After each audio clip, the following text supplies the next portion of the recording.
Good morning, family. I'm on my way to work. So, I thought that, excuse me, I was trying to find a way to put this up because the last video that I put up was kind of crooked. Ah, shit, I can't even get it right. Give me 1 second. Okay, I got it. I wanted to do a story time with you guys. So I try to think, okay, so what can I talk about, right? So a lot of things happened to me when I was growing up, different experiences and stuff, just like, everybody else, But the one thing that stood out to me is like when you're younger and things happen to you, serious things happen to you, but your mind isn't fully developed, so you can't comprehend the seriousness of what just happened. You'd be like, oh yeah, I almost got hit by a car. Okay, hey, let's go to a party, girl. Stuff like that. Because your mind isn't fully developed, so you don't realize what the hell just happened, really. Some of the things I see in my girls today, right? So, okay, I'm gonna go ahead and get to the story. It was a club that I used to frequent a lot, right? It was a mixed club. When I say mixed, I mean all different races would go. And I used to go by myself, and I used to go there a lot by myself. So I went this particular night, right? Having a good time, I was very social at that time, which I am not now. So let me get this thing right. So I at the end of the night, well, I danced. It was just okay. It was a Mexican guy there, right? He was tall, thin. I usually see Mexicans a lot, but in the area where I live, but they're usually like little short guys. So at this club, right, I don't even remember how old I was. I think I was probably in my late 20s, I guess. Late 20s? No, I had to have been over, well, yeah, I probably was in my late 20s, I think. I'm not even sure. But anyway, I danced with him a few times, right? And I thought he was attractive, and I want to remind y'all that I wasn't pro-black at this time. I knew nothing about being pro-black, right? So I dated whomever I found attractive at that time. I wasn't awake. So I danced with him, a couple times. And he tried to flirt and all that kind of stuff. So I went on with my night. And I had a good time, So at the end of the night, he approached me and he asked me if I could take him home. So I was like, thought about it. And I said, yeah, I'll take you home, And, not realizing how dangerous that is to go to a club and meet a stranger and put them in your car, right? So I asked him where he lived, right? He told me where he lived, so I knew the area. So I was like, sure, okay. So we get in my car. It's late at night, like about, I say maybe like 2 a.m. in the morning, right? So I got this mask on my face. Okay, so I take him to his house, and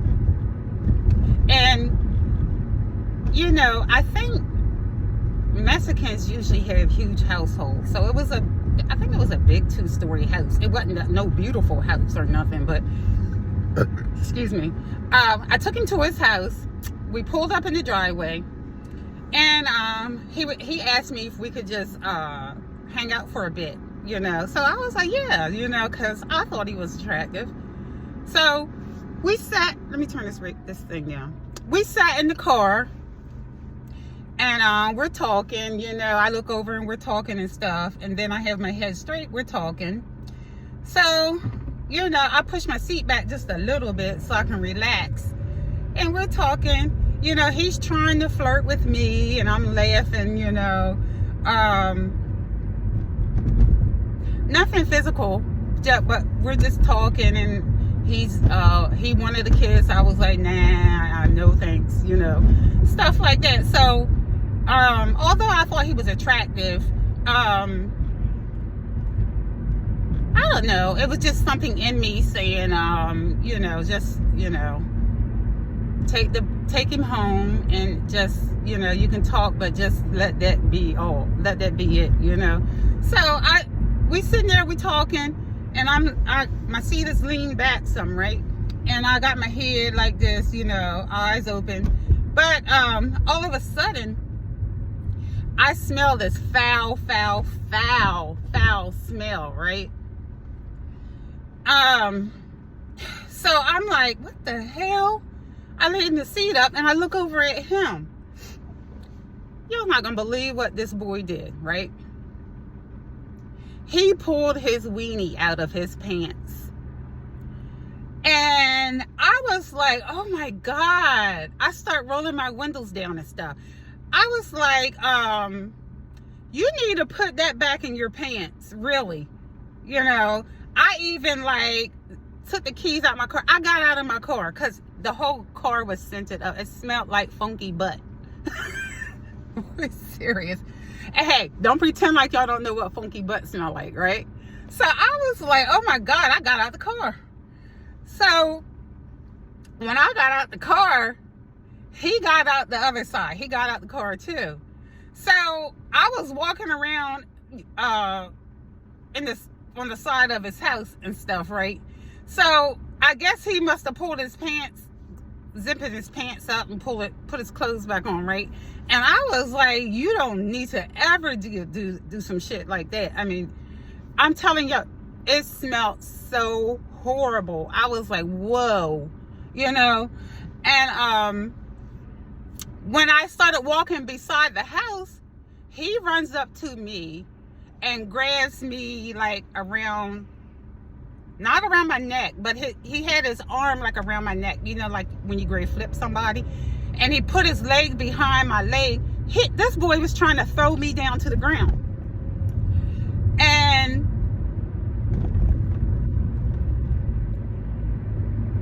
I say for about 2 or 3 minutes, he was trying to actually flip me on the ground.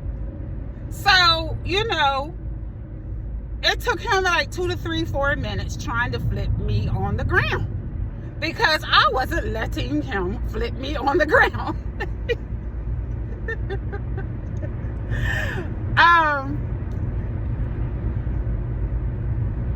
I locked my damn muscles up. I was like, oh no, this MFer not gonna flip me on the ground, you know?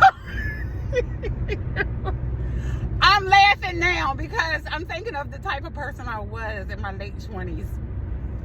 I wasn't up to be played with. So,